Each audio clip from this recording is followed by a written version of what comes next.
Hi, this is Scott from Contact Point Accounting, and today we're going to talk about how much cash is actually available to a business on a particular day.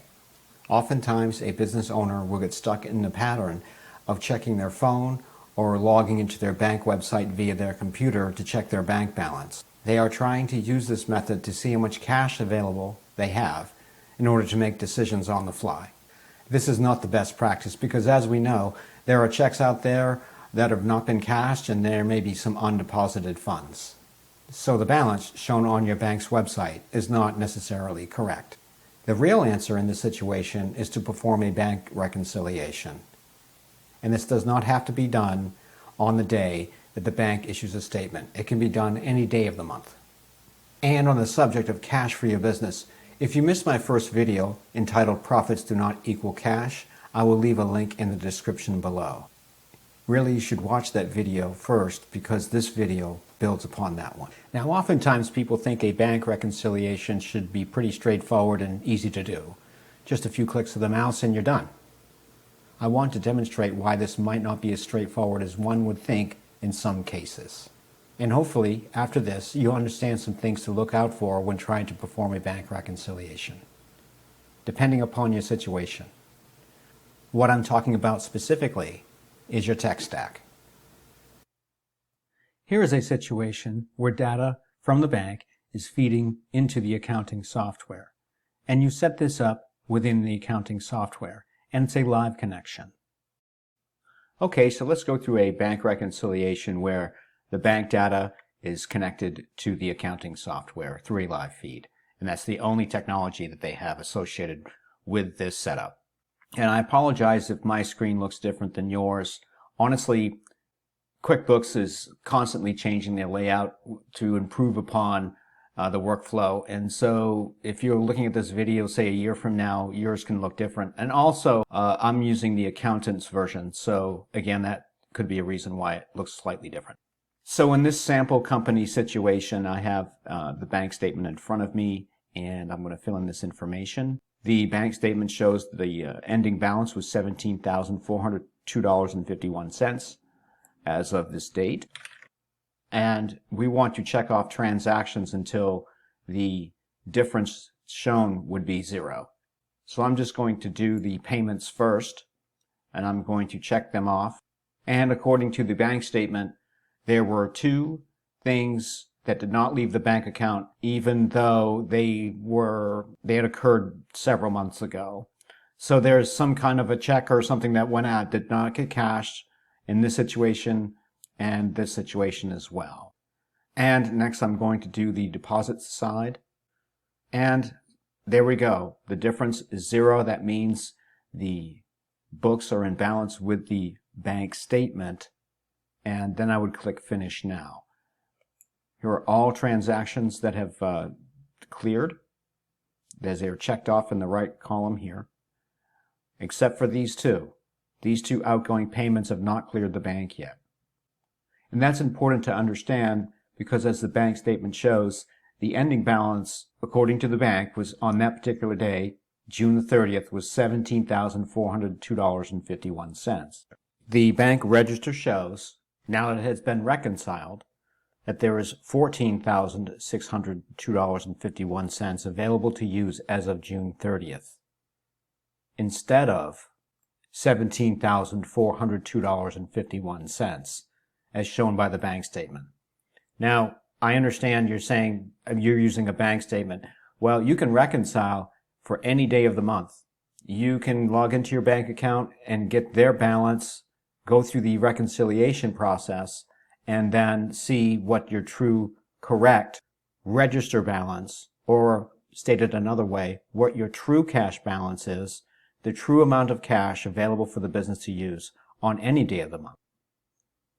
So we just looked at a very simple setup where bank data was feeding directly into the accounting software via live feed, and that's probably the simplest form of a technology stack. But let's take a look at another situation where more technology is being used. Here we have an add-on to the accounting software that consists of invoicing and payment system data. An example of this could be a business has a website with a checkout process that their webmaster had integrated into the website, and also had a situation where it could communicate with the accounting software. Seems nice. However, simultaneously, bank data is feeding into that. So that will create duplicate deposits. The ramifications of that, as I'm sure you can understand, is that your deposits are being doubled within the books. And if you don't do a bank reconciliation and clear out the duplications, then you could have potential doubled revenues shown in your reports, which is undesirable completely for obvious reasons, that you should be aware of when you are getting add-ons or other applications to work with the accounting software. Another yet even more extreme example of additional add-ons. On the right of your screen, you'll see app number 3 and app number 4. App number 3, the purpose of that could be, say, inside of the accounting software, you wish to pay your vendors. So you create bills within the accounting software to those vendors to be paid on a specific date. App number 3 would then go in and scrape data from the accounting software, take that back to their processing system, and then make those payments, and then forward that information back into the accounting software. I know you might say this is extreme. Yes, these apps exist, and yes, they need to be looked after to make sure that everything within the accounting software is in balance.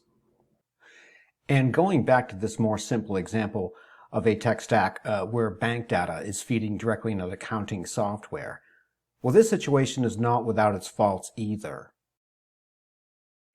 Here, within the banking window, where I'm supposed to review transactions and accept them into the accounting software, I would list a payee when money was spent and also categorize that. And I would also list a name from a customer that I received money from and categorize that as well. The problem is I've already done that. As you can see here in the bank register, those two exact same transactions were already recorded. Also, as you can see on the right of your screen, they were reconciled. So back to the banking window, I am not sure why these are importing into the software again to be named and categorized. And I'm not trying to point fingers or blame anyone.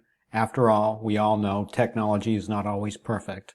However, had I not known that these two transactions were already recorded and categorized, I could have accepted them again and overstated expenses and income. The only reason why I suspected that these were duplicates is because they looked familiar. I was just working on this a couple of days before, and I'd also performed an up-to-date bank reconciliation.